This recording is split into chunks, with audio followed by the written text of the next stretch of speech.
Nako, ngayon pong 2026 ay inaasahan na sinasabing ito na raw po ang simula ng kanyang lipatan at kung saang kampo kakampi ang isang politiko at kaugnay pa rin ng nalalapit na 2028 elections.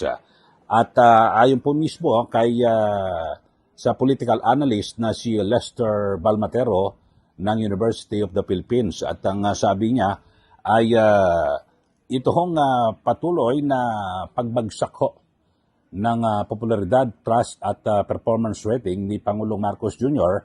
ay maaring pumapasok na raw po siya sa nakakaalarmang sitwasyon at siya po ay papasok na sa isang lame duck presidency.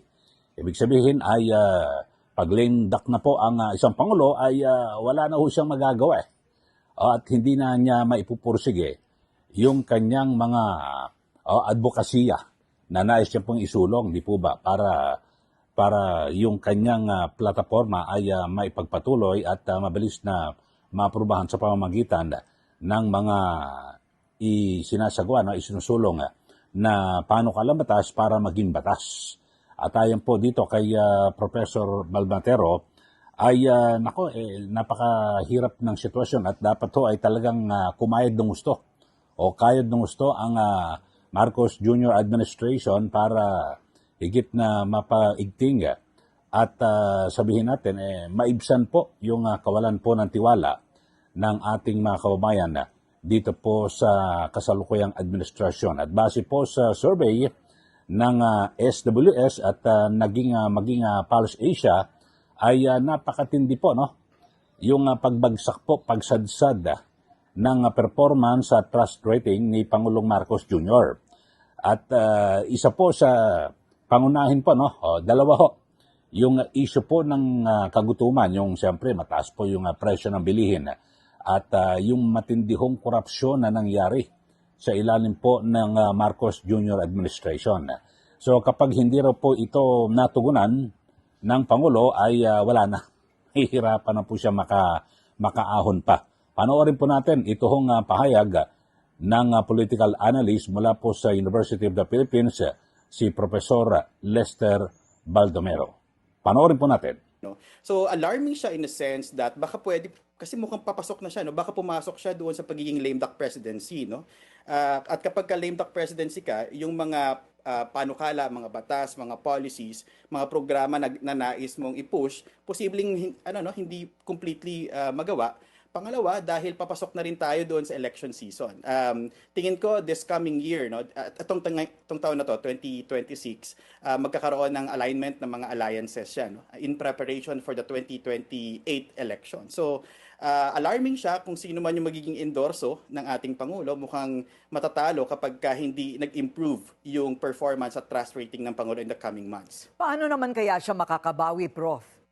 Okay. Dalawang bagay, no? Kasi sabi ko nga, yung main issue ng mga Pilipino ay kagutuman at yung mataas na presyo ng bilihin at yung corruption issues, no? Pero kung titignan natin, kahit nag-ease yung ating inflation, hindi siya naramdaman ng taong bayan. So I guess kailangan gumawa pa ng mga programa yung ating kasalukuyang administrasyon kung saan mas mararamdaman ng taong bayan yung na maabot yung mga presyo ng mga bilihin. That's number one.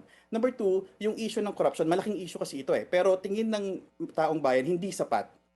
Hindi pa rin sapat yung ginagawa ng Pangulo natin at ng administrasyon para panagutin yung mga nagkasala dito sa korupsyon nito. Pangatlo, dahil perception din yung usapin ng performance at ng trust, kailangan magtrabaho yung mga secretaries ng Pangulo para ipaalam sa taong bayan kung ano yung ginagawa ng taong bayan. I think very limited kasi yung mga officials natin na nagpo-provide ng information sa taong bayan. You have the DPWH Secretary, tapos si Secretary Gatchalian ng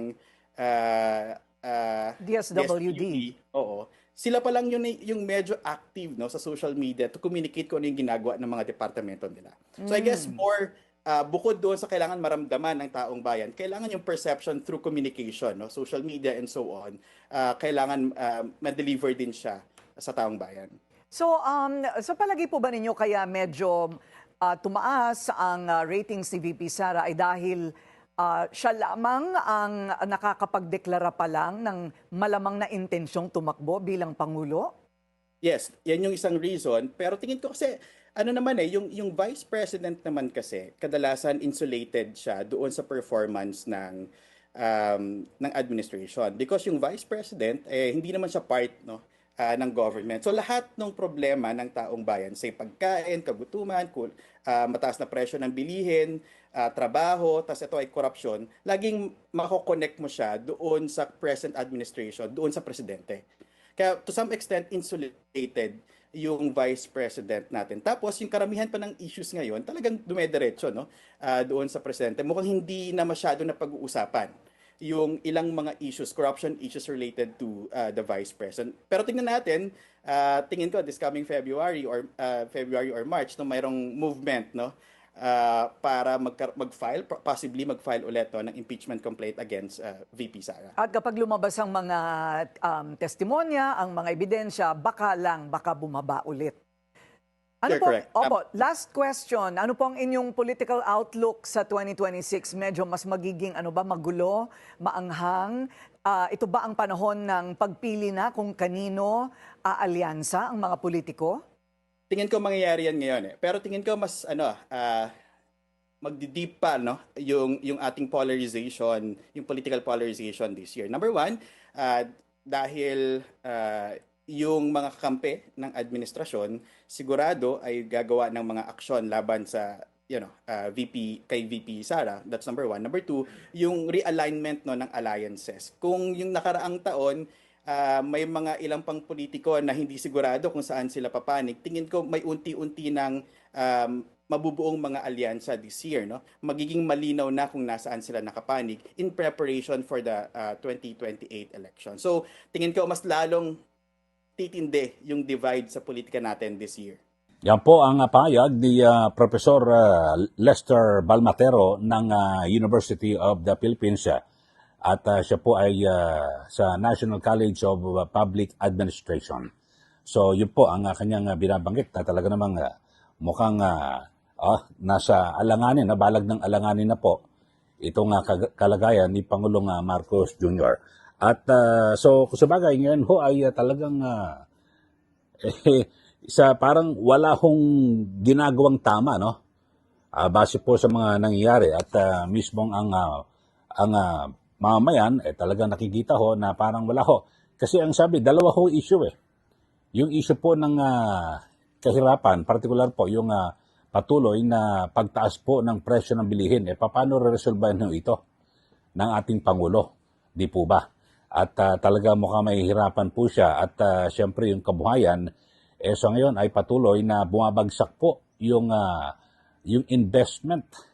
Alam niyo naman ho, kapag mahina po yung investment, lokal man o dayuhan, no, ng mga investor, yan po ay may malaking epekto sa ekonomiya ng ating bansa, di po ba? So, siyempre, maapektuhan at yung oportunidad ng trabaho talagang kikipot, liliit, talagang lalo marami po maghihirap ng mga Pilipino. So, yan po ang binabanggit ho. At bukod ho dyan, yung sa issue po ng korupsyon. Sa ngayon ay wala naman ho tayo nakikita pa, no? Na kung saan parang ito bang administrasyong ito ay talagang tutuluyan yung mga malalaking tao. Alam niyo ho, kapag ang ekonomiya talagang papabagsak, wala ho. Ito, iisa-isahin natin bakit bumabagsak, no, yung ating ekonomiya. Unang-una, siyempre dahil sa nung sumiklab at sumambulat ito hong usapin sa korupsyon, yung mga proyektong infrastruktura ay natigil ho, di po ba? So, bumagal po ang ating ekonomiya. Kasi sa mga nakaraan, laging ang gobyerno ang inaasahan dito po sa pagpapalago sa infrastruktura. Di ba? Sila po talagang gagastos eh. At alam niyo naman ho, yung mga ginagawang infrastructure ay malaking tulong po ito, no? Para makapagsulong sa ating ekonomiya at naglilikha rin po sila ng trabaho. Di po ba? At umiikot yung pera dahil sa naglalabas ng bilyong-bilyong piso ang gobyerno. Pero ngayon, ang ginawa ho, nangyari, naglabas nga ho ng bilyon o umabot pa ng trilyong piso ang gobyerno ng pondo dito po sa mga proyektong pang-infrastruktura. Yung pera po umikot po sa mga mandarambong. Sila po ay naghati-hati. At dito po sa mga proyektong ito, lalo na po yung sa flood control project. Ako, grabe ho talaga mga kababayan. No? Ang dami pong dito ho ay nakinabang at sabihin natin na talagang nagsamantala. Pero sa ngayon ay wala pa hong napaparusahan at ang pangako po ng Pangulo ay noong bago magpasko, hindi raw po magiging merry ang kanilang Pasko, pero luwagpas na po. Bagong taon na ho ngayon at Enero 2026 na, hanggang sa ngayon wala pa ho nakukulong na malaking tao. Bagamat ang isa lang ho sa mga kilalang contractor ay itong si Sara Diskaya, pero maliban ho dyan, wala ho. Yung mga maliliit na lang ho na isda, yung tinatawag na gurami, yung mga engineer, dyan po sa DPWH at yung si Saldico ay ngayon, wanted ho ngayon, nakasuhan na, pero wala po, nasa Europa. Yung mga iba pang mga dati matataas na opisyal, wala pa ho, yung dating DPWH Secretary Manny Bunoan, wala pa rin ho, nasa Amerika, hindi pa rin umuwi. At hindi pa rin ho ito na ipakukulong. At gayon din po yung iba pang mga kontraktor. Kasi 15 ho yung top 15 na kontraktor na binabanggit. Isa pa lang ho na kontraktor. At yung mga sinasabing kontraktor, congressman na, kontraktor pa, wala pa rin ho. Na ipakukulong. Kaya naman yung tao, di ba, kaya sa survey talagang lagapak ko sad-sad. At bagsak ito pong si Pangulong Marcos Jr. Kasi wala ho yung kanyang mga ipinangako, wala pa ho, napako pa rin ho, mga kababayan. Pero ngayon ay siyempre, ang sabi nga ho nitong si political analyst, si Professor Lester, ang sabi niya, ngayon inaasahan na ngayong 2026 ay magkakanya-kanya ng linyahan, at kumbaga sa hahanap na po ng kanilang mga pwedeng kampihan, dikitan para po sa 2028 elections. At alam niyo naman ho, yung talagang trabaho ng mga politikong ito, magaling ho sila mamili ng kakampihan. At para siguradong sila po ay mananatili sa pwesto at matapos po yung 2028 elections. Ganyan po talaga yung ating mga politiko dito po sa ating bansa. So sa ngayon ay ang sabi nga po ng political analyst, ako naniniwala ho ako rito na talagang iigting pa ho ang hidwaan sa politika at yung pagkakawatak-watak dahil siyempre yung mga taga-suporta ni Pangulong Marcos Jr. at lalo na ho yung mga nakinabang na munini dito po sa bilyong-bilyong piso na mga proyekto, siguradong sila po ay maglulunsad ng gera at patuloy na kanilang talagang bibirahin at hanggat maaari ay wag manalo ito pong si VP Sara Duterte sa 2028 elections. Yan po ang magiging aksyon na ngayon dahil sa malapit na ho Ngayon ho talaga magpupurmahan na bukod sa mga politiko, pati yung mga negosyante, magpupurmahan na ho yan. Kasi alam niyo ho dito po sa Pilipinas, talagang kasama ho ito sa kinakailangang pakikisama sa mga kung sino man maupo dito po sa ating gobyerno. Pero kayo ho mga kababayan, ako nakikita ko rito talagang kahit na anong gawin ho nilang pagsira, kasi ang pinakamatindi ho ng mga paninira laban po kay VP Sara Duterte, di ba, sa nakaraan ho, talagang matindi yung pagsusulong dito po sa impeachment at ayon po sa mga aligasyon, di umano ay nagkaroon ng malakihang bigayan sa mga kongresista. Kaya mabilis na, di ba, napirmahan at na-impeach ka agad si VP Sara Duterte dyan po sa House of Representatives. Pero Sunerte po ang Vice Presidente dahil sa pagmamadali po ng mga kongresista ay hindi po nila nasunod yung tamang proseso. At yan po idineklara ng Supreme Court na unconstitutional. Kung kaya't nang yan po ay dumating, diyan po sa kamay ng Senado, ay wala ho. Hindi po naituloy dahil sa issue po ng constitutionality na kung saan ay sabi po ng Supreme Court, wala. Hindi ho pwede dahil sa illegal yung pagkaka-impeach ni VP Sara Duterte diyan po sa mababang kapulungan ng Kongreso. So, yun po. Pero ngayon, February 6 ay, siyempre, open na raw ho, matapos po yung 1 taon na ban ay pwede na ulit na sampahan ng kasong impeachment ang Vice Presidente. Pero inaasahan nun natin na isa po sa mga mangunguna ho dyan ay itong Makabayan Bloc o itong tinatawag na progresibo o nasa mga makakaliwa. Kasi lagi ho yan At may mga banta na nga ho na kanilang isasama yung iba't ibang mga bagong aligasyon, lalo na po yung si Madriaga, na kung saan ay nagsasabi na siya po ay umaamin na naging bagman di o mano ni Vice Presidente Sara Duterte at kumulekta raw daw ng mga pondo mula po sa Pogo at sa drug lord. Pero napakalayo po, no? At biglang nahubaran nga po ng maskara at wala pong matibay na ebidensya. Ito pong si Madriaga at yung kanyang abogado na sino ba yung Attorney Palad, na napatunayan nagsisinungaling kasi sabi niya ho ay bumisita si VP Sara Duterte sa kulungan ni Madriaga. Yung pala, hindi naman pala totoo. Isang malaking kasinungalingan. Kundi, ang binisita po ng Vice Presidente ay ito pong si dating Congressman Arnie Treves. So, yun palang ho, alam na natin na nagsisinungaling at gawa-gawa yung kanilang kwento. Yung kanilang aligasyon na scripted o may script na sinusunod. So, alam niyo ho, mga kababayan, kahit anong gawin, alam mo, destiny ho ito. Kapag yan po ang kapalaran ni VP Sara Duterte na siya po maging Pangulo ng Republika ng Pilipinas, talagang wala ho. Kahit na anong gawin ho nilang paninira, hindi po nila kayang pabagsakin. At sa ngayon, patuloy po na lumalakas at dumadami ang sumusuporta sa Vice Presidente base na rin po sa numero na nakukuha niya dito po sa survey ng SWS mismo at ng Pulse Asia, mga kababayan. So sa ngayon ay ang sabi nga ho ng